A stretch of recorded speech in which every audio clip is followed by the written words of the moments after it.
नमस्कार दोस्तों, एक बार फिर से स्वागत है आपका इस खास वीडियो में जिसमें आज हम चर्चा करने वाले हैं कि अपने मन को काबू कैसे करें, how to master your mind.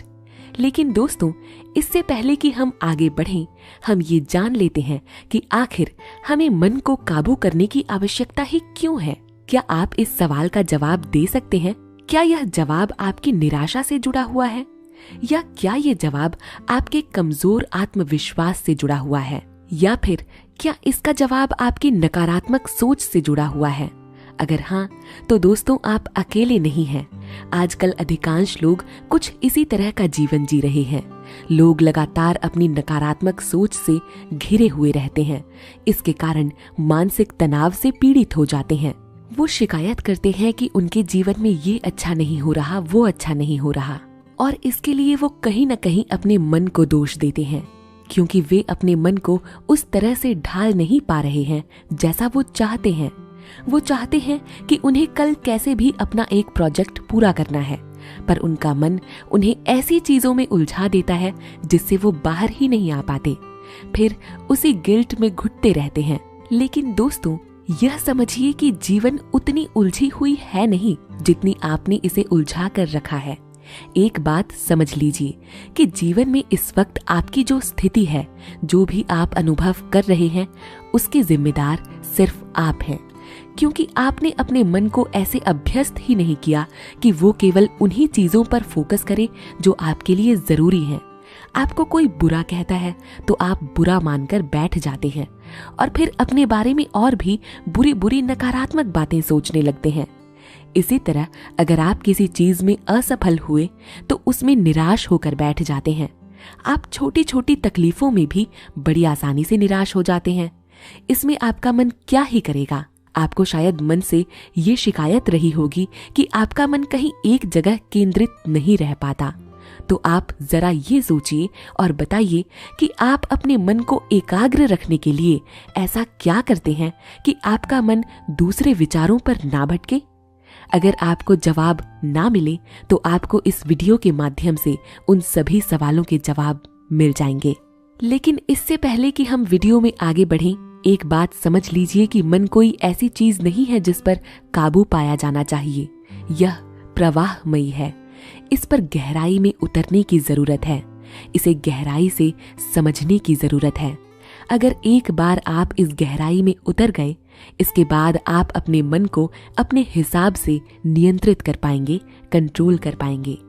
अगर आप खुश रहना चाहते हैं तो आप खुश ही रहेंगे। अगर आप शांत रहना चाहते हैं तो आप शांति ही महसूस करेंगे। अगर आप जीवन में कुछ बेहतर हासिल करना चाहते हैं तो आप उसे भी हासिल कर पाएंगे, बशर्ते आपको उसके लिए अपने मन को उस हद तक अभ्यस्त करना होगा जिसके लिए आपको एक कड़े अनुशासन और फोकस की जरूरत होगी। और अपने जीवन में अनुशासन और फोकस आप कहां से बढ़ा सकते हैं, बस उन्हीं कुछ तरीकों पर आज की यह वीडियो केंद्रित है। तो आइए चलते हैं। सबसे पहले अपने जीवन के लिए एक निश्चित लक्ष्य निर्धारित करें। आपको शिकायत है ना कि आपका मन भटकता रहता है, आपके मन में उथल पुथल और बेमतलब के ख्याल दौड़ते रहते हैं। तो पूछिए खुद से कि आपका मन क्यों न भटके। क्या आपके पास जीवन का कोई निश्चित लक्ष्य है जिस पर जी जान से आप मेहनत कर रहे हो? अगर नहीं है तो फिर आपका मन आपके नियंत्रण में कैसे रहेगा? आजकल अधिकतर लोगों को अपने जीवन से शिकायतें ही इसीलिए होती हैं क्योंकि वो अपने पूरे जीवन में अपने लिए कभी कोई निश्चित लक्ष्य निर्धारित नहीं कर पाते। जीवन में लक्ष्य का ना होना एक इंसान को निरुद्देश्य बना देता है, और जब एक इंसान के जीवन में लक्ष्य की कमी होती है तो वह अक्सर अपने मन का गुलाम हो जाता है। क्यों?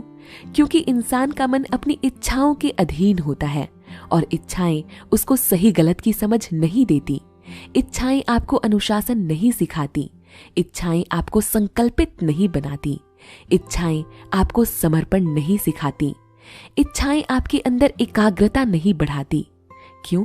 क्योंकि जीवन में ये सब चीजें लक्ष्य प्रदान करते हैं। जब आपके जीवन में लक्ष्य होता है ना, तब आप जीवन में जहां भी जाना चाहते हैं उसके लिए सही दिशा का निर्धारण कर पाते हैं। आप अपने उस लक्ष्य के लिए कार्य योजनाएं बनाते हैं और जब आप कोई एक काम एक योजना के तहत करते हैं तो यह आपके अंदर अनुशासन पैदा करता है। और जब जीवन में अनुशासन आता है ना, तो आप खुद ब खुद अपने आप को एक जिम्मेदार इंसान महसूस करने लगते हैं। और एक इंसान जो जिम्मेदार होता है वो हमेशा ही पहले उन चीजों को महत्व देता है जो उसके लिए जरूरी है। इसीलिए अपने जीवन में आप जो भी चाहते हैं उसे एक लक्ष्य की तरह देखें। अगर आप अपने जीवन में एक अच्छा करियर चाहते हैं तो उसे एक लक्ष्य की तरह देखें। आप अपने आप को शारीरिक रूप से फिट देखना चाहते हैं तो उसका भी एक लक्ष्य बनाएं। अगर आप अपने जीवन को सुखी, शांत और आनंदित बनाना चाहते हैं तो उसे भी एक लक्ष्य की तरह देखें, क्योंकि जब आपके पास लक्ष्य होता है तो आप गैर जरूरी चीजों से दूर रहने की पूरी कोशिश करते हैं। मान लीजिए जैसे आपको शारीरिक रूप से फिट रहना है, आपने यह लक्ष्य बनाया हुआ है कि आपको हर दिन योग और व्यायाम करना है, अच्छा खाना खाना है और न्यूट्रिशंस लेने हैं। ऐसे में अगर आपको कभी रास्ते में कोई फास्ट फूड कॉर्नर दिखा, पिज्जा, बर्गर, मोमोज, कई तरह की चीजें, और उन सभी चीजों को देखकर आपका मन ललचा रहा है, आपका मन कह रहा है कि चलना खाते हैं, तब आपको अपना लक्ष्य याद आएगा। ये आपके मन को रोकेगा, कहेगा नहीं, ये नहीं खाना है, ये आपके शरीर के लिए हेल्दी नहीं है, और आप वहां से आगे बढ़ जाते हैं। जीवन में लक्ष्य इसी तरह काम करता है, लेकिन कभी कभी आपका मन आपके साथ यहाँ खेलने की कोशिश करेगा। जानते हैं कैसे? आइए जानते हैं। वो आपको कहेगा कि खा ले, एक बार खाने में कुछ नहीं होता। मन आपको यकीन दिलाता है कि हाँ, एक बार खाने में क्या ही हो जाएगा, और आप इस बात पर यकीन भी कर लेते हैं, और यही चीज आगे चलकर आपके लिए एक आदत बन जाती है। इसीलिए दोस्तों, लक्ष्य के साथ साथ ये भी ध्यान रखें कि आपको अपनी इन आदतों से लड़ना भी होगा। आपको उसके बहकावे में बिल्कुल नहीं आना है। अगर आपका लक्ष्य है कि आपको रोज सुबह 5 बजे उठकर पढ़ाई करनी है, तो आप उस पर मजबूती से अडिग रहें। अगर आपका मन आपको ये कहे कि 5 मिनट और सो लेता हूँ, तो आपको अपने मन के इस विचार को तुरंत झटक देना है, क्योंकि अगर आपने यहाँ अपने मन की सुनी तो आपके ये 5 मिनट कब 2 घंटे में बदल जाएंगे आपको पता भी नहीं चलेगा। लेकिन खेल यही नहीं रुकेगा। आप जब 2 घंटे के बाद उठेंगे तो आपके पास तब भी विकल्प रहता है कि आप पढ़ाई करें, लेकिन आपका मन क्या करेगा जानते हैं? आपका मन आपको रिग्रेट में डालेगा। वो आपको अफसोस दिलाएगा कि आप क्यों 5 मिनट के लिए सोए। ये आपको अपराध बोध से भर देगा। ये आपको कभी नहीं कहेगा कि अभी भी कुछ नहीं बिगड़ा है, तुम्हारे पास बहुत समय है पढ़ाई के लिए। ये बस आपको उस 2 घंटे के लिए दिन भर रिग्रेट महसूस कराता रहेगा। इस तरह आपका मन आपको बड़ी आसानी से अपने जाल में फंसाता रहेगा। याद रखिए, आपका मन बहुत शक्तिशाली है। अगर आप इसे अच्छी आदतों की ओर नहीं मोड़ेंगे तो यह आपको गलत आदतों का शिकार आसानी से बना सकता है। इसीलिए अपने लक्ष्य की अहमियत और जरूरत दोनों को समझें। ये आपके मन को अनुशासन और दृढ़ निश्चय की लगाम से बांधे रखता है और आप निरंतर अपने लक्ष्य की ओर फोकस कर पाते हैं। इसके बाद अगला उपाय है अपनी सोच को हमेशा सकारात्मक रखने का। एक आदमी मेले में गुब्बारे बेचकर अपना गुजर बसर करता था। उसके पास लाल, पीले, नीले, हरे और इसके अलावा कई रंगों के गुब्बारे होते थे। जब उसकी बिक्री कम होने लगती तो वो हीलियम गैस से भरा एक गुब्बारा हवा में उड़ा देता। बच्चे जब उस उड़ते गुब्बारे को देखते तो वैसा ही गुब्बारा पाने के लिए आतुर हो उठते। वे उसके पास गुब्बारा खरीदने के लिए पहुंच जाते और उस आदमी की बिक्री फिर बढ़ने लगती। उस आदमी की बिक्री जब भी घटती है वो गुब्बारे उड़ाने का यही तरीका अपनाता है। एक दिन उस गुब्बारे वाले को महसूस हुआ कि कोई उसका जैकेट खींच रहा है। उसने पलट कर देखा तो वहां एक बच्चा खड़ा था। बच्चे ने उस आदमी से बड़ी मासूमियत से एक सवाल पूछा, अगर आप किसी काले गुब्बारे को हवा में छोड़े तो क्या वो भी उड़ेगा? बच्चे के इस सवाल ने गुब्बारे वाले का मन छू लिया। वो उस बच्चे की ओर मुड़ा और जवाब दिया, बेटे, गुब्बारा अपने रंग की वजह से नहीं, बल्कि उसके अंदर भरी चीज की वजह से उड़ता है। हमारी जिंदगी में भी यही उसूल लागू होता है। इससे कोई फर्क नहीं पड़ता कि आपकी जिंदगी किस रंग की है, किस परिस्थिति में है, अच्छी या बुरी। फर्क इससे पड़ता है कि आपकी अंदरूनी शख्सियत कैसी है।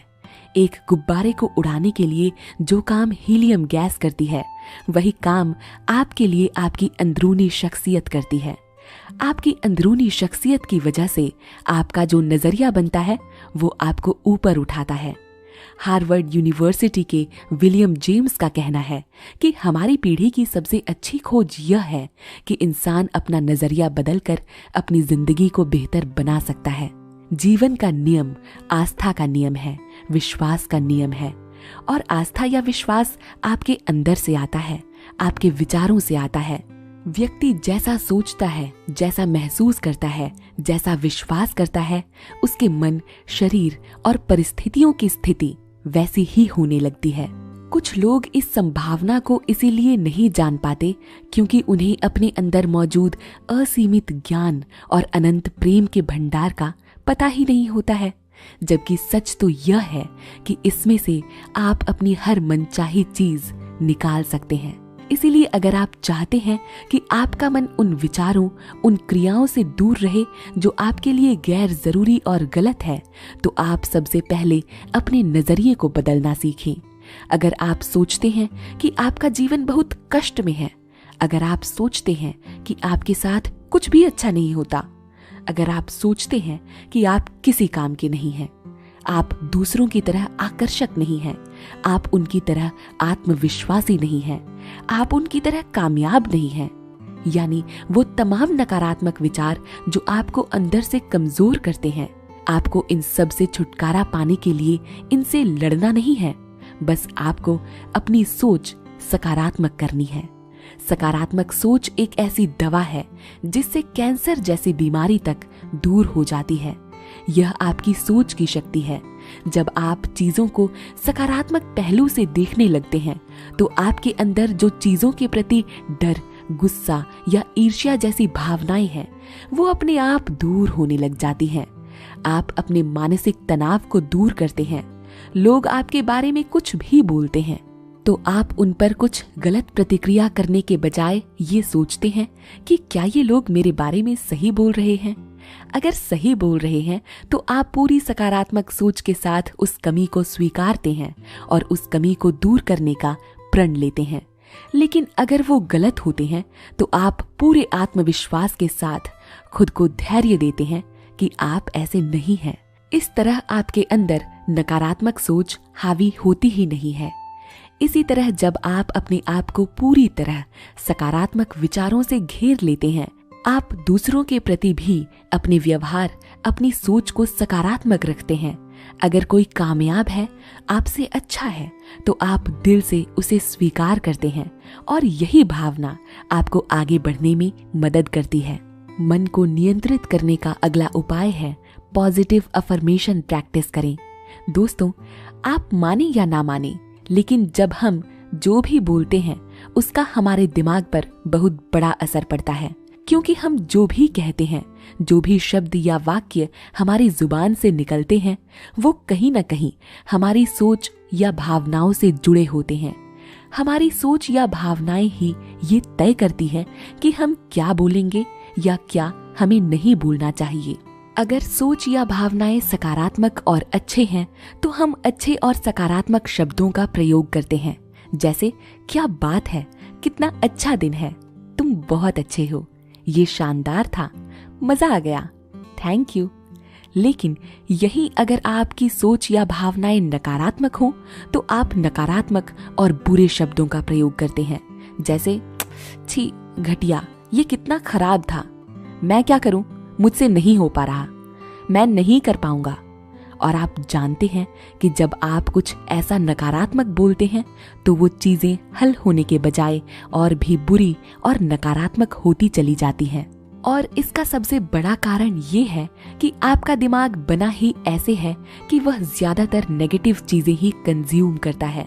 जैसे मान लीजिए आप कोई नई चीज शुरू कर रहे हैं तो आपके दिमाग में सबसे पहले यही आता है कि पता नहीं मैं ये कर पाऊंगा कि नहीं, पता नहीं ये सफल होगा कि नहीं। मान लीजिए आप किसी मंच पर भाषण देने वाले हैं, लेकिन आप डरे हुए हैं और मन में सोच रहे हैं कि नहीं, मैं नहीं बोल पाऊंगी, मुझे डर लग रहा है, लोग मेरा मजाक उड़ाएंगे तो दोस्तों ये चीजें आपके दिमाग में हमेशा ही आती रहेंगी। अब इन चीजों पर नियंत्रण कैसे करना है, कैसे आप अपने मन को पॉजिटिव रखें, कैसे आप अपने आप को पॉजिटिव रखें, आपको इसके बारे में सोचना चाहिए। और पॉजिटिव अफर्मेशन वही तरीका है जिससे न केवल आपकी नेगेटिव थिंकिंग दूर होती है, बल्कि आप अपने विचारों और व्यवहार को भी नियंत्रण में रख पाते हैं। जैसे मान लीजिए आप कोई नई चीज शुरू करने जा रहे हैं तो आपको सबसे पहले अपने आप को यह यकीन दिलाना होगा कि आप यह कर सकते हैं, आप इसे सफल बना सकते हैं। कहिए अपने आप से, मैं ये चीज कर सकती हूँ या कर सकता हूँ, ये मेरा लक्ष्य है और मैं इसे पूरी काबिलियत से हासिल करके रहूंगी। जब आप ऐसे कहेंगे तो आप ऐसे एक्शंस को सही दिशा में प्रोसेस कर पाएंगे।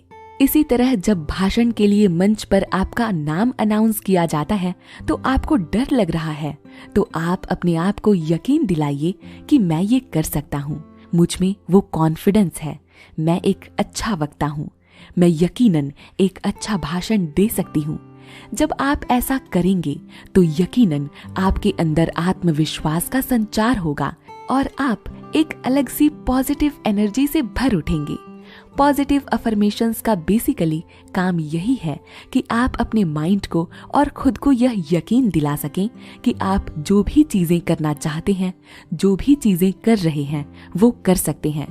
आपका जीवन में जो भी लक्ष्य है आप वो पा सकते हैं, आप में इसकी काबिलियत है। ये आपके अंदर जबरदस्त मोटिवेशन लाता है, आपके अंदर आत्मविश्वास बढ़ाता है, आप चीजों को बेहतर से बेहतर करने के लिए प्रेरित होते हैं। आपने वो फिल्म तो जरूर देखी होगी, 3 इडियट। आपने देखा है ना, जब उसमें रेंचो यानी आमिर खान को जब भी कोई टेंशन होती है या कोई चीज डराती है तो वो अपने दोस्तों को ऑल इज वेल बोलने को कहता है। वो कहता है भले ही कितनी ही बड़ी मुसीबत क्यों ना हो, दिल पर हाथ रखने का और उसको बताने का, तू रिलैक्स कर, बाहर सब ठीक है, all is well, all is well. तो दोस्तों दरअसल यही पॉजिटिव अफर्मेशंस का तरीका था। अगर आप अपने जीवन में कोई अच्छी चीज देखना चाहते हैं तो आपको सबसे पहले यह विजुअलाइज करना होगा कि हाँ सब ठीक है। आप बोलिए अपने आप को कि आप जिन चीजों को जैसा देखना चाहते हैं वो वैसी ही हैं। इससे चीजों के प्रति आपका जो दृष्टिकोण है, आपका जो माइंडसेट है, वो हमेशा सकारात्मक रहता है। आप अपने अंदर नेगेटिव थॉट्स को हावी नहीं होने देते और आप बुरी से बुरी परिस्थिति में भी अपने आप को शांत रखने के लिए अभ्यस्त कर लेते हैं। इसीलिए दोस्तों अगर आप अपने मन और बुरे विचारों को नियंत्रित करना चाहते हैं तो आज से ही अफर्मेशंस की आदत डालें। आप इसके लिए सुबह का समय और रात को सोने से ठीक पहले का समय सुनिश्चित कर सकते हैं। आप इस समय पॉजिटिव अफर्मेशन जरूर सुने, खुद के बारे में अच्छी अच्छी बातें सोचिए और उन्हें दोहराइए। याद रखिए पॉजिटिव अफर्मेशंस आपको सिर्फ अपने लिए कहनी है। अगर उसमें आपको अपनी किसी कमजोरी और कमियों का भी ख्याल आ रहा है तो कोई बात नहीं, आप कहिए कि मैं अपनी इस कमजोरी को दूर कर सकता हूँ, मैं इसके लिए मेहनत करूंगा। आप देखिएगा जब आप अपने जीवन में इस ढंग से पॉजिटिव अफर्मेशंस को महत्व देने लगेंगे तो आप धीरे धीरे अपने अंदर बहुत बड़ा बदलाव महसूस करेंगे। आप अपने एक्शंस और फोकस को हाई लेवल पर पाएंगे। इसीलिए पॉजिटिव अफर्मेशंस को करना शुरू कीजिए और यकीन रखिए मैं कर सकती हूँ या मैं कर सकता हूँ। इसके बाद अगला उपाय है माइंडफुलनेस की प्रैक्टिस करें। दोस्तों माइंडफुलनेस एक ऐसी प्रैक्टिस है जो आपके मन, आपके विचारों, आपकी भावनाओं को काबू करने में काफी हद तक मदद करती हैं। ये एक ऐसी प्रैक्टिस है जो आपको वर्तमान क्षण में जीना सिखाती है, और शायद यह एक इंसान के लिए सबसे जरूरी है कि वो अपने अतीत की चिंताओं और भविष्य की आशंकाओं को छोड़कर केवल वर्तमान में जिए। कई बार होता है कि व्यक्ति चाहकर भी अपने अतीत की उन यादों से उबार नहीं पा पाता जो उसे परेशान करती हैं, जो उसे यह यकीन दिलाती हैं कि वो एक नाकारा और नाकामयाब इंसान है, उसके जीवन में अब कुछ नहीं बचा। इसी तरह भविष्य की चिंताओं में भी मन उलझा रहता है और लगातार आपको अपने नकारात्मक विचारों से घेरता रहता है, हमेशा तनाव में रहता है और स्ट्रेस महसूस करता है। कॉन्फिडेंस तो एकदम डाउन ही हो जाता है और ऐसे अतीत और भविष्य की उलझनों में फंसकर उस वर्तमान को भी नकारता चला जाता है जो असल में उसकी जिंदगी का वास्तविक सच है। ऐसे लोग जो अतीत और भविष्य की चिंताओं में उलझे रहते हैं, वो कभी अपने जीवन और मन के बीच संतुलन नहीं बिठा पाते। आपका मन हमेशा उन्हीं उलझनों और नकारात्मक विचारों से घिरा रहता है जो आपको आगे नहीं बढ़ने देता। इसीलिए दोस्तों, अपने विचारों, अपने भावनाओं और अपनी चिंताओं को कभी अतीत और भविष्य की डोरी से बांधकर नहीं रखना चाहिए, क्योंकि अगर आप ऐसा करते हैं तो आपका वर्तमान आपके इन्हीं नकारात्मक विचारों और चिंताओं के बीच झूलता रहता है। इसीलिए दोस्तों, अतीत और भविष्य की चिंताओं को छोड़कर वर्तमान के बारे में सोचिए। भूल जाइए कि अतीत में क्या हुआ था, भूल जाइए कि भविष्य में क्या होगा। आप उस पर फोकस कीजिए जो इस वक्त हो रहा है। आप उस पर फोकस कीजिए जो आप इस वक्त कर रहे हैं। माइंडफुलनेस इसमें आपकी पूरी मदद करता है। अगर आप नित्य माइंडफुलनेस की प्रैक्टिस करते हैं तो आप निश्चित रूप से एक बेहतर जीवन जी पाएंगे। माइंडफुलनेस बेसिकली एक तरह का मेडिटेशन ही है जो आपको अपने मन से जुड़ने और वर्तमान में बने रहने की शक्ति प्रदान करता है। जब आप वर्तमान में अपने आसपास की चीजों और घटनाओं पर अपना ध्यान केंद्रित करना सीख जाते हैं तो उसे माइंडफुलनेस कहते हैं। इसका उद्देश्य बस यही है कि इस पल में जो हो रहा है, इस पल में जो गुजर रहा है, उसकी आपको पूरी तरह से जानकारी हो और आप केवल उन्हीं चीजों पर अपना ध्यान केंद्रित करें। जब आप माइंडफुलनेस की स्थिति में होते हैं तो आप अपने विचारों से पूरी तरह मुक्त होते हैं। आप सिर्फ उन चीजों पर ध्यान देते हैं जो आपके पास होती हैं, जिन्हें आप महसूस कर सकते हैं। जैसे अगर आप रास्ते में चल रहे हैं तो आपका पूरा ध्यान आपके पैरों की चाल पर होना चाहिए, सामने की ओर से आते जाते लोगों और वाहनों पर होना चाहिए। आसपास के शोरगुल को महसूस करें, ना कि दिमाग में ये सोचते रहें कि आप कहां और क्यों जा रहे हैं। इसी तरह अगर आप खाना खा रहे हैं तो उस वक्त भी आपका ध्यान पूरी तरह खाने पर होना चाहिए, उसके स्वाद पर होना चाहिए। आपको उस दौरान अपने मन में न किसी तरह के विचारों को आने देना है और न ही दूसरी क्रियाओं को करना है। अगर आप सोचें कि आप खाते खाते अपना कोई काम भी निपटा लें तो आपको ऐसा नहीं करना है। यहाँ तक कि आपको अपने मोबाइल का इस्तेमाल करने से भी बचना है। अगर आप खाली बैठे हैं और बैठे बैठे आपके दिमाग में कुछ ऐसे विचार आ रहे हैं जो आपको बुरा महसूस करा रहे हैं, तो अपना ध्यान तुरंत अपनी सांसों पर केंद्रित कीजिए। इससे आप मानसिक शांति महसूस करेंगे। आपको सिर्फ अपने आसपास की गतिविधियों पर फोकस करना है। जितना हो सके आप अपनी आसपास की चीजों को देखें, उन्हें ही ऑब्जर्व करें। अपने दिमाग को 10 जगह लगाने से अच्छा है कि आप केवल उन चीजों पर फोकस करें जो आपके लिए जरूरी हैं। इससे आपके दिमाग के फोकस करने की ताकत बढ़ती है। आप अपनी एकाग्रता को बढ़ा पाते हैं और आप अपने हर काम को अच्छे से कर पाते हैं। अगला उपाय है, अपने आप को हमेशा विनम्र रखें। दोस्तों, जैसा कि अभी आपने जाना कि जीवन में आगे बढ़ने के लिए अपने मन में हमेशा सीखने की चाह जिंदा रखनी चाहिए, तो सवाल आता है कि कोई इंसान इस चाह को जीवन भर कैसे जिंदा रख सकता है? तो इसका जवाब है आपकी विनम्रता।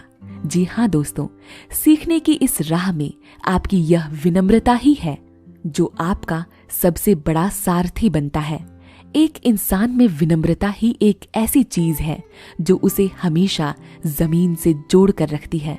फिर चाहे वो कितना ही सफल क्यों ना हो, वो कभी अपने आप को दूसरों से महान या खास नहीं समझता और ना ही वो कभी इस विश्वास को पालता है कि उसे सब कुछ आता है, वह सर्वज्ञाता है। जब आप विनम्र होते हैं, आप यकीनन सीखने के प्रति जागरूक होते हैं, खुले होते हैं, क्योंकि आप यह समझते हैं कि दुनिया में अभी ऐसा बहुत कुछ है जो आप नहीं जानते हैं और आपको जानना बाकी है। और आपकी यही विनम्रता आपके अंदर कभी भी अहम यानी ईगो पैदा नहीं होने देती। आप जानते हैं ईगो यानी अहम एक इंसान के लिए कितना खतरनाक हो सकता है। यह इंसान को कभी आगे नहीं बढ़ने देता। एक इंसान के अंदर जब अहम घर कर जाता है तो वह हमेशा इसी कोशिश में लगा रहता है कि वह कैसे हर चीज में अपनी श्रेष्ठता साबित करे, और यही कोशिश इंसान को एक मुखौटा पहनने पर मजबूर कर देती है, दिखावे का, झूठ का, धोखे का। ऐसे लोग हमेशा खुद को बस बेहतर दिखाना चाहते हैं। इसी तरह जब कोई सफलता उनके सिर पर सवार होती है तो उन्हें अचानक लगने लगता है कि वो उन लोगों से ऊपर हो गए हैं जिनके साथ वो अब तक जीते आए हैं। वो लोगों से स्पेशल ट्रीटमेंट की उम्मीद करने लगते हैं। वो चाहते हैं कि लोग उनकी प्रशंसा करें, और ऐसा ना होने पर वे सामने वाले इंसान को गलत समझ बैठते हैं। सच यही कि एक अहम से भरा इंसान अपनी गलती होने के बावजूद भी कभी अपनी गलती नहीं देख पाता। लेकिन दोस्तों, ध्यान रखिए, अगर आप अहम पर काबू नहीं पाते तो यह अहम जो आपको बनाता है, आप जिसे अपना आत्मविश्वास समझते हैं, यही अहम आपको बुरी तरह चीर कर भी रख सकता है।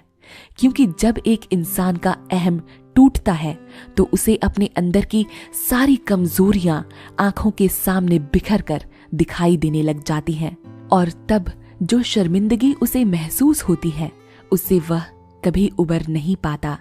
ऐसा इसीलिए क्योंकि अहम इंसान को कभी बेहतर बनने की प्रेरणा ही नहीं देता। आप जानते हैं, एक रोमन सेनापति जब युद्ध जीत कर लौटता था तो यह एक परंपरा होती थी कि सेनापति के स्वागत के दौरान एक दास उसके पीछे खड़ा कर दिया जाता था, जो उसके कान में यह फुसफुसाता था कि याद रखो, तुम इंसान हो। फिर चाहे उसने युद्ध में कितना ही अच्छा प्रदर्शन क्यों न किया हो, चाहे उसकी कितनी ही प्रशंसा क्यों न की जाए, फिर भी वह एक इंसान ही था, वैसे ही जैसे दूसरे इंसान थे। इससे उनमें कभी भी किसी प्रकार का कोई अहम घर नहीं करता था और वो हमेशा विनम्र बने रहते थे। इसीलिए दोस्तों, हमेशा विनम्र रहिए। विनम्रता के इस गुण को अपनी पहचान बनाइए, क्योंकि जब आप विनम्र होते हैं तो आप चीजों की कमियों पर विचार नहीं करते और ना ही लोगों की आलोचना करते हैं। आप हमेशा अपनी कमजोरियों को स्वीकार करने और उन्हें सुधारने के लिए जागरूक रहते हैं। जब आप विनम्र होते हैं ना, तो आप अपनी असफलता के समय भी हार नहीं मानते और जीवन में आगे बढ़ने के लिए हमेशा आशावान बने रहते हैं।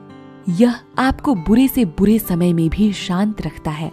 आप दूसरों से स्वयं की तुलना नहीं करते, बल्कि स्वयं से तुलना करके अपने आप को और बेहतर बनाने की कोशिश करते हैं। सही मायनों में कहा जाए तो विनम्रता ही एक इंसान की सच्ची महानता होती है और यही उसका सच्चा आत्मगौरव। अगला उपाय है, कमियों को स्वीकार करना सीखिए। दोस्तों, इस दुनिया में ऐसा कोई नहीं है जो अपने आप में पूर्ण हो, परफेक्ट हो।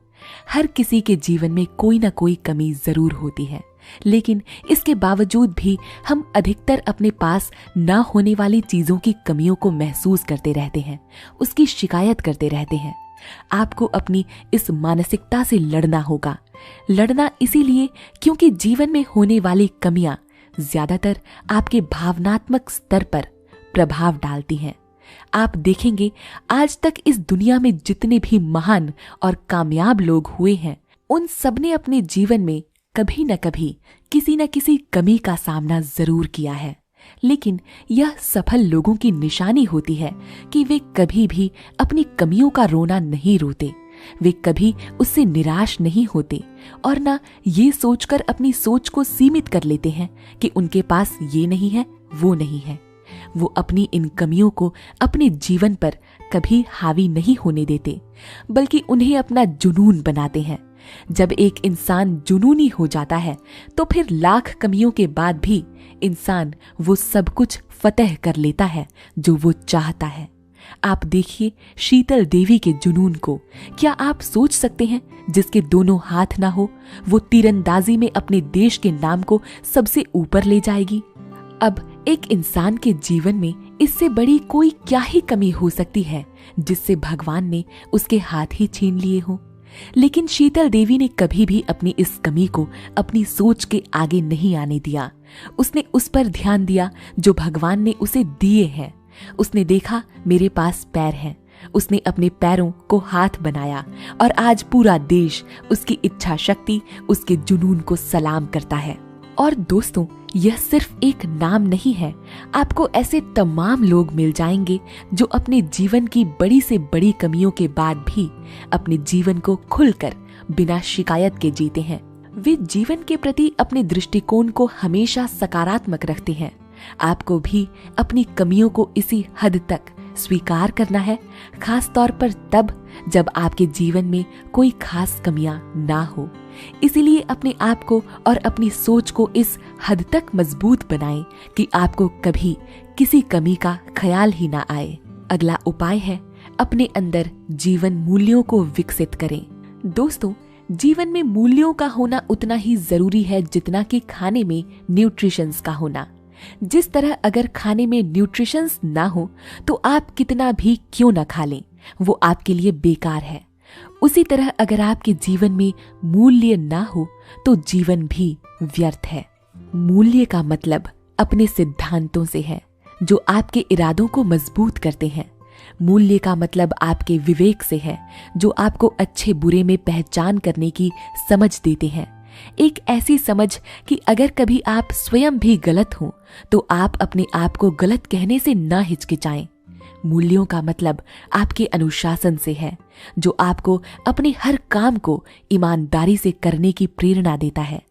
लोग अक्सर यह गलतफहमी पाल लेते हैं कि उन्हें बस अपने मन को काबू करना आ जाए, लोगों को जवाब देना आ जाए, अपने आप से लड़ना आ जाए, फिर तो हम जिंदगी की हर मुश्किल पार कर लेंगे। हमारा वीडियो भी खास इसी टॉपिक पर है। लेकिन दोस्तों, हम आपको बता देना चाहते हैं कि हमारा मकसद सिर्फ आपको ये बताना नहीं है कि आप अपने मन को कैसे जीत सकते हैं। हमारा मकसद आपको ये भी बताना है कि आप लोगों को कैसे जीत सकते हैं। और लोगों को जीतने के लिए सबसे जरूरी होता है साफ मन। और मन साफ कब होगा? जब आपके विचारों में अच्छाई होगी। और अच्छाई कहाँ से आएगी? तो ये अच्छाई आती है आपके मूल्यों से, आपके गुणों से। याद रखिए, आपके जीवन के मूल्य आपके जीवन को अर्थ देने का काम करते हैं। हाँ, ऊपर ऊपर यह आपको आदर्शवादी लग सकता है, लेकिन दरअसल यह व्यावहारिक होते हैं। आप इन्हें एक तरह का नैतिक जीपीएस भी कह सकते हैं, जिसका इस्तेमाल करके आप जीवन की यह यात्रा सही तरीके से कर सकते हैं। क्योंकि जब आपको अपने मूल्यों के बारे में पता होता है तो आपके सामने हमेशा एक स्पष्ट दिशा होती है। आपके मूल्य उन लोगों, कार्यों और आदतों की ओर संकेत कर देते हैं जो आपके लिए सर्वश्रेष्ठ हैं। आप जब किसी नए क्षेत्र में जाते हो या कोई नया काम शुरू करते हो तो आपके मूल्य आपको गलत मोड़ लेने से बचाते हैं।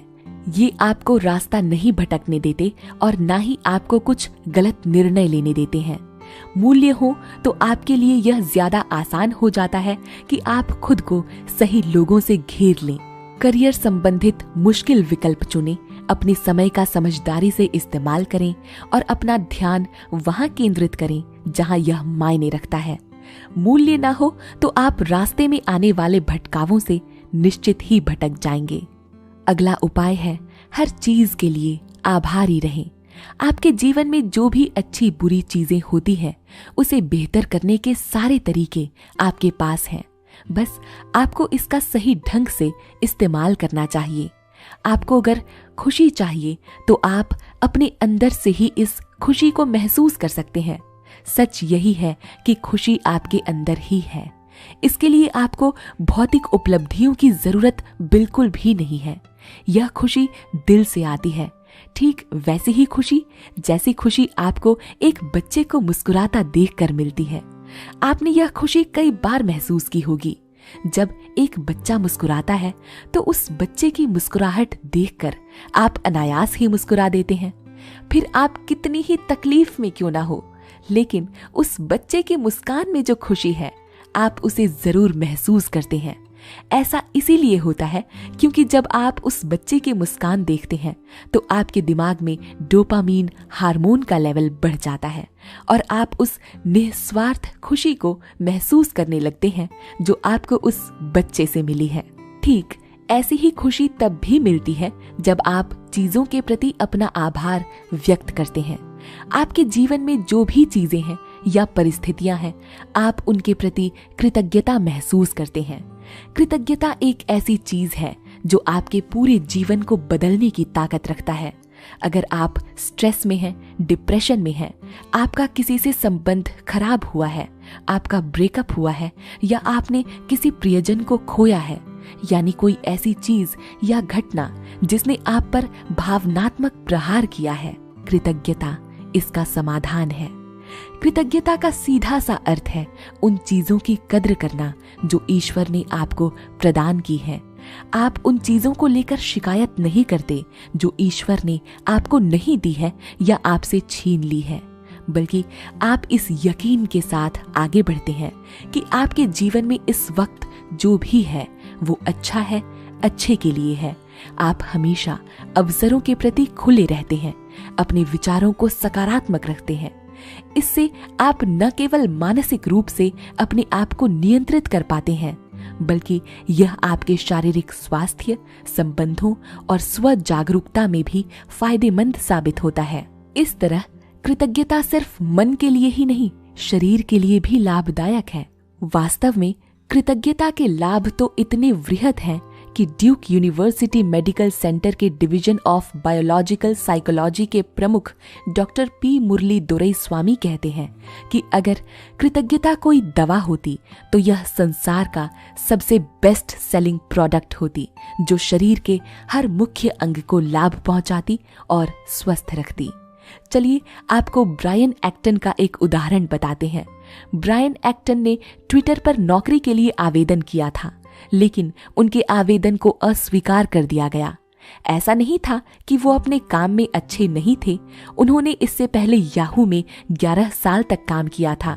उनके पास अच्छा खासा अनुभव था, लेकिन फिर भी उन्हें ट्विटर में नौकरी नहीं मिली। जब उनको यह समाचार मिला तो उन्होंने ट्वीट किया, ट्विटर मुख्यालय द्वारा इनकार। यह ठीक है, हर दिन ऑफिस जाने के लिए मुझे लंबी यात्रा नहीं करनी पड़ेगी। इसके बाद उन्होंने फेसबुक में नौकरी करने के लिए आवेदन किया। उन्होंने फिर वैसा ही ट्वीट किया, फेसबुक ने मुझे ठुकरा दिया। यह कुछ जबरदस्त लोगों से मिलने का बेहतरीन अवसर था। जीवन की अगली रोमांचक यात्रा की राह देख रहा हूं। इस तरह ब्रायन एक्टन ने सोशल मीडिया पर अपनी असफलताओं के जितने भी पोस्ट किए, उनमें कृतज्ञता के अलावा उन्होंने कुछ भी व्यक्त नहीं किया। उन्होंने हमेशा उन असफलताओं में जीवन में आने वाले अवसरों को देखा है। इसके बाद वो अपने किसी ऐप के काम पर लग गए, जिसे 5 साल बाद खुद फेसबुक ने 19 अरब डॉलर में खरीद लिया था। यह ऐप और कोई नहीं बल्कि खुद व्हाट्सएप है। इसीलिए अगर आपको जीवन में कुछ असफलता मिलती है तो आपको लोगों से अस्वीकृतियां मिलती हैं। आप उनकी आलोचना ना करें और ना ही उसका दुख मनाएं। यह सब गरीबी की मानसिकता है। आप जैसे ही किसी चीज पर बुरे का लेबल लगाते हैं, आपका मन उस लेबल पर विश्वास करने लगता है। इसीलिए विपत्तियों की बजाय उन अवसरों के प्रति अपने आप को कृतज्ञ महसूस करें जो आपको जीवन में आगे मिलने वाले हैं। वास्तव में कृतज्ञता जीवन की सारी कड़वाहट और दर्द से उबरने में आपकी मदद करती है। आप बस एक बार यह करके देखिए। सोचिए उन चीजों के बारे में जो आपके आसपास हैं, आप जिनसे प्यार करते हैं, उनके प्रति अपनी कृतज्ञता को महसूस करें। आप उन्हें अपने जीवन में होने के लिए उनका शुक्रिया अदा करें। देखिएगा, आपके मन को बहुत शांति मिलेगी। आप अपने अंदर एक आत्म संतोष महसूस करेंगे। आप अपने अंदर प्रेम के संचार को महसूस करेंगे। इसीलिए चीजों के प्रति आभार व्यक्त करना अपनी जीवन शैली, अपनी आदत में शुमार करें। यह आपके जीवन को एक सकारात्मक दृष्टिकोण प्रदान करने का सबसे आसान और उत्तम तरीका है। अगला उपाय है आत्म अवलोकन करें। इस वीडियो में अब तक आपने जो भी जाना, जो भी सीखा, उन सब की बुनियादी शुरुआत दरअसल आपके आत्म अवलोकन से ही होती है। आत्म अवलोकन अपने मन और अपने विचारों को गहराई से समझने में मदद करती है, या यूं कहें कि यह आपके अंदर आपके विचारों के प्रति, आपकी सोच के प्रति एक गहरी समझ पैदा करती है। आत्म अवलोकन से आप अपने आप को बेहतर कर पाते हैं और निरंतर विकास की ओर बढ़ते रहते हैं। इसीलिए अपने जीवन में आत्म अवलोकन की इस प्रक्रिया को जरूर अपनाएं, क्योंकि यह सिर्फ एक ऐसी प्रक्रिया नहीं है जिसमें आप अपने अच्छे बुरे विचारों के बारे में मनन करते हैं या अपनी योजनाओं और क्रियाओं का विश्लेषण करते हैं। यह एक सीखने की प्रक्रिया है। इससे आप अपनी गलतियों और कमियों पर विचार करते हैं, उनसे कुछ सीख पाते हैं, साथ ही अपने द्वारा किए गए अच्छे कार्यों को और भी बेहतर कर पाते हैं। स्वयं बुद्ध भी कहते हैं, अपदीपो भवा, अर्थात दीपक स्वयं बनो, क्योंकि आपको जितना कोई बाहरी सिखा सकता है, उससे कहीं अधिक आप अपने आत्म अवलोकन और आत्म मंथन से सीख सकते हैं। आत्म अवलोकन आपको मानसिक तौर पर ज्यादा समृद्ध बनाता है। आप जब अवलोकन की स्थिति में होते हैं और अपने गुण दोषों पर गहराई से चिंतन करते हैं, तो उस समय आपके विचारों में स्पष्टता आती है, और उस स्पष्टता के साथ जब आप किसी निष्कर्ष पर पहुंचते हैं, तो वह सर्वथा ही यथार्थ और एकदम उचित होता है। अर्थात आत्म अवलोकन के द्वारा जब आप अपने लिए कोई निष्कर्ष निकालते हैं, तो वह कभी भी आपके लिए गलत नहीं होता। आत्म अवलोकन के लिए एक बेहतर तरीका यह भी है कि आप दिन भर में जो भी सोचते हैं, जो भी करते हैं, या आपके साथ जो भी घटनाएं होती हैं और उन परिस्थितियों में आपने कैसी प्रतिक्रियाएं की हैं, उन सब अनुभवों को लिख कर रखें। यह काम आप रात को सोते समय कर सकते हैं। फिर देखिए और सोचिए कि आज दिन भर में आप अपने लक्ष्य की प्राप्ति के लिए कौन कौन से काम कर पाए, कौन कौन से नए तरीके अपना पाए। क्या कहीं कोई ऐसा पल तो नहीं था जहां आपसे आपके अनुशासन में चूक हो गई? सोचिए, आपने आज कितने नकारात्मक विचारों को अंदर आने दिया। सबको लिखें और उनकी समीक्षा करें। अगर आपको लगता है कि आज आपके अनुशासन में कहीं चूक हो गई, तो उनसे आपको यह क्लियर हो जाएगा कि आपने ऐसी कौन कौन सी गैर जरूरी चीजें की हैं जो आपके अनुशासन के विपरीत थीं। आप तुरंत ही इसे बेहतर बनाने की कोशिश करेंगे। इस तरह जब आप अपने विचारों के बारे में समीक्षा करेंगे, तो आप उन पर नियंत्रण भी रख पाएंगे। आप यह सुनिश्चित कर पाएंगे कि ऐसे कौन से विचार हैं जो आपको परेशान कर रहे हैं और आपकी नकारात्मक सोच की वजह बने हुए हैं। आप उनको खुद से दूर कर पाएंगे। एक तरह से आत्म अवलोकन आपको स्वयं के प्रति जागरूक बनाने का काम करता है। यह निश्चय ही आपको आपके विचारों, भावनाओं और व्यवहार के कारणों और परिणामों के प्रति जागरूक करता है। इस जागरूकता के परिणाम स्वरूप आप यह आसानी से चुन सकते हैं कि आपको अपने किन विचारों और भावनाओं पर कार्य करना है और किन पर नहीं। याद रखिए, आपके अंदर की बुराइयों और अच्छाइयों को आपसे बेहतर कोई नहीं जान सकता। इसलिए उन्हें सुधारने और बेहतर करने का काम भी आपको ही करना है, क्योंकि वो केवल आप ही हैं जो यह सुनिश्चित कर सकते हैं कि आपके लिए क्या अच्छा है और क्या नहीं। इसीलिए अपनी खूबियों पर विचार करें, अपनी बुराइयों पर वार करें। याद रखिए, अपने भीतर छुपी खूबियों को उभार कर बुराइयों को दूर करने में ही जीवन की असल सफलता है, और यह सफलता आपको आत्म अवलोकन से ही मिलती है। अगला उपाय है, अपनी जिज्ञासा को हमेशा जिंदा रखें। जीवन में हमेशा कुछ न कुछ सीखते रहिए। जीवन में सीखने की चाह रखना आपके निरंतर विकास के लिए सबसे ज्यादा उपयोगी सिद्ध हो सकता है, क्योंकि जब आप अपने अंदर सीखने की चाह रखते हैं ना, तो आप निरंतर अपने आप को कुछ न कुछ नया सीखने के लिए प्रेरित करते रहते हैं और आप अपनी जिज्ञासा को जिंदा रख पाते हैं। एक इंसान में जिज्ञासा का होना बहुत मायने रखता है, क्योंकि जब आप में चीजों के बारे में अधिक से अधिक जानने की लालसा होती है, तो आप चीजों की कमियों के बारे में विचार नहीं करते। आप सिर्फ अपने ज्ञान के बारे में विचार करते हैं और आप जानते हैं जीवन में ज्ञान ही ऐसी चीज है जो आपको जीवन में आगे ले जाता है। यह जिज्ञासा कैसी भी हो सकती है, आपके काम के प्रति या लक्ष्य के प्रति भी हो सकती है, आपके विचारों के प्रति भी हो सकती है, आपके अनुभवों के प्रति भी हो सकती है, आपकी कार्यकुशलता और योजनाओं के प्रति भी हो सकती है, दूसरों के प्रति भी हो सकती है, या फिर बाहरी भौतिक परिस्थितियों या चीजों के प्रति भी हो सकती है।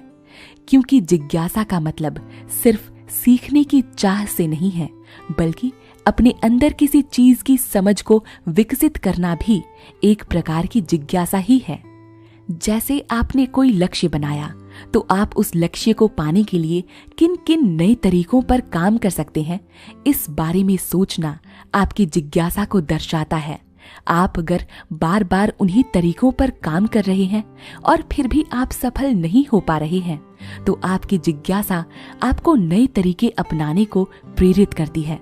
और यह प्रेरणा अक्सर तब आती है जब बाहर की दुनिया से, बाहर के लोगों से कुछ न कुछ सीखने की चाह आप रखते हैं। इसलिए अगर आप अपने क्षेत्र में बेहतर होना चाहते हैं, तो दूसरे लोगों से सीखने की चाह को भी जरूर जिंदा रखें। यह आपके दृष्टिकोण को एक विस्तृत रूप प्रदान करेगा।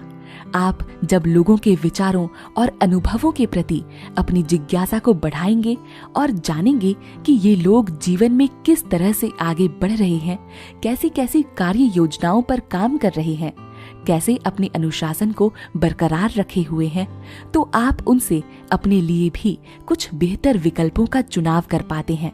और जैसा कि हमें दूसरों की उपलब्धियों या बेहतरी से आमतौर पर जो ईर्ष्या होती है, आप ऐसी नकारात्मक सोच से भी बचे रहते हैं। इसीलिए जीवन में सीखने की चाह रखना आपके दृष्टिकोण के लिए बेहद आवश्यक है। यह आपको विनम्र बनाता है। इसके अलावा आप चाहें तो नई नई चीजें या स्किल्स सीखने के प्रति भी अपनी जागरूकता बढ़ा सकते हैं, क्योंकि नई नई स्किल्स सीखने से न केवल आपकी बौद्धिक क्षमता बढ़ेगी, बल्कि यह आपको अपने काम के प्रति अधिक एकाग्र और अनुशासनशील बनाए रखेगा। और तो और यह आपके अंदर एक अलग आत्मविश्वास का भी संचार करेगा। इसीलिए कोई न कोई नई चीज सीखने के लिए आपको अपने आप को प्रेरित करना होगा। यह कुछ भी हो सकता है। आप नई भाषा सीख सकते हैं, आप कोई म्यूजिक इंस्ट्रूमेंट सीख सकते हैं, पेंटिंग सीख सकते हैं, किसी विषय से संबंधित ऑनलाइन कोर्स कर सकते हैं, जैसे मार्केटिंग, स्टॉक मार्केट इत्यादि। या आप इतिहास, भूगोल, अर्थशास्त्र जैसे विषयों की किताबें भी पढ़ सकते हैं, क्योंकि किताबें पढ़ना भी आपके लिए एक बेहतर विकल्प है। क्योंकि जब आप किताबें पढ़ते हैं तो आपको और चीजों के बारे में पता चलता है और आप उन चीजों के बारे में भी अपने ज्ञान को बढ़ाने की कोशिश में लग जाते हैं। और आपके जीवन में सीखने का यह क्रम ऐसे ही आगे बढ़ता रहता है। आपके मन को इतना भी वक्त नहीं मिलता कि वह बाहरी अनुभवों पर प्रतिक्रिया कर पाए। इसीलिए अपने अंदर जिज्ञासा की भावना को हमेशा जिंदा रखने की कोशिश करिए और कुछ न कुछ नया सीखने के लिए अपने आप को प्रेरित करते रहिए। दोस्तों, हम उम्मीद करते हैं कि अपने मन के प्रति अपनी समझ को विकसित करने में आज का यह वीडियो आपकी खूब मदद करेगा। शुरुआत में आपको मुश्किल हो सकती है, लेकिन आप यह कर सकते हैं। शायद आप सोच रहे होंगे कि अपनी दिनचर्या कैसे बदलनी है, नए तरीकों से अपने मन की बात कैसे सुननी है, अपने जीवन में कृतज्ञता कैसे बढ़ानी है, अपनी सकारात्मक सोच को कैसे विकसित करना है आदि। लेकिन कल जागने के बाद ये स्थितियां गड़बड़ा भी सकती हैं। हो सकता है कि आप अलार्म के बजने के बाद भी सोते रह जाएं। हो सकता है कि आप चाहकर भी अपने कामों पर फोकस न कर पाएं। आपके जीवन में कोई न कोई ऐसी बाधा आ ही जाएगी कि शायद आप इन योजनाओं के लिए तैयार ही ना हो पाएं। लेकिन दोस्तों, आपको यही ध्यान में रखना है कि जीवन आपके मनचाहे तरीके से नहीं चलेगा। आपको अपनी राह पर चलना होगा और जीवन को भी अपने साथ लेकर चलना होगा। यह बात समझ लें, क्योंकि परिस्थितियां कैसी भी रहे, हर चीज के लिए तैयार रहने में यह आपकी मदद करेगा। शांति और उद्देश्य के लिए कोई शाश्वत योजना या शॉर्टकट्स नहीं है। वहां तक पहुंचने का तरीका यही है कि आप अपने मस्तिष्क, अपने मन को ऐसे प्रशिक्षित करें कि आप जीवन में जो चाहते हैं, आप केवल उन्हीं चीजों पर अपने आप को समर्पित करें, उन्हीं चीजों पर अपनी प्रतिक्रियाएं दें और केवल उन्हीं चीजों पर अपना ध्यान केंद्रित करें। जीवन आपको अनेक परिस्थितियों में झटके देगा, लेकिन आपको अपने अनुशासन और अपनी एकाग्रता पर टिके रहना होगा। और इस बात पर यकीन रखिए कि जीवन में जो भी बदलाव आप चाहते हैं, उसके लिए आप पूरी तरह से सक्षम हैं। आप में वो शक्ति है। बस आपको धैर्य और संयम के साथ अपने अनुशासन का पालन करते रहना होगा। यही मन पर विजय पाने का एकमात्र नियम है। हम उम्मीद करते हैं कि आपको हमारा यह वीडियो पसंद आया होगा। हम आगे भी आपके लिए ऐसे वीडियोस लाते रहेंगे ताकि आप हर दिन अपने जीवन को थोड़ा और बेहतर बना सकें। इसीलिए हमारे चैनल को सब्सक्राइब जरूर करें। वीडियो पसंद आया हो तो लाइक भी कर दीजिएगा। मिलते हैं आपसे एक और नई वीडियो में। तब तक के लिए धन्यवाद। नमस्कार। मुस्कुराते रहिए, हमेशा खुश रहिए।